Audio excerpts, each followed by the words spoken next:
Okay, guys, so for our last development devotional of the week, we're going to be looking at Psalm 118. It'll be verses 5 through 9.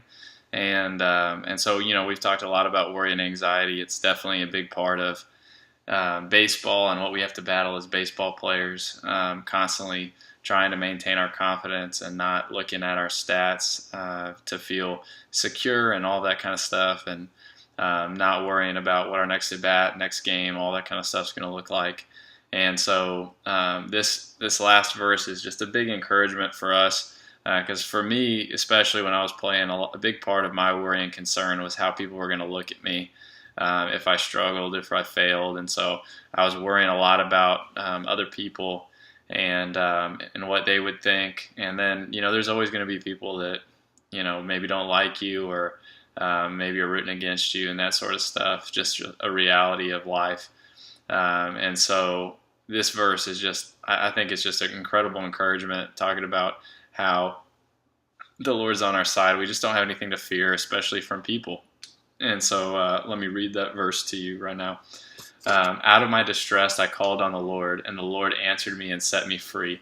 The Lord is on my side. I will not fear. What can man do to me? The Lord is on my side as my helper. I shall look in triumph on those who hate me. It is better to take refuge in the Lord than to trust in man. It is better to take refuge in the Lord than to trust in princes. And so looking back at that second verse, it says, the Lord's on my side. I will not fear. What can man do to me? And I think that's just something great for us to hold on to is what is the worst possible scenario that could happen? Somebody think you're a horrible baseball player, you get cut from the baseball team, whatever.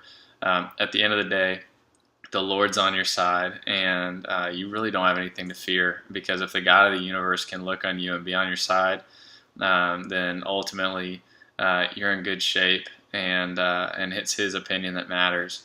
And it says that it's better to trust in the Lord than to trust in man and to trust in even in princes. And I mean, we don't have princes now, but basically what it's saying is it's better to trust in the Lord than to trust in the authority figures even in your life, because even their opinion is going to be wrong sometimes.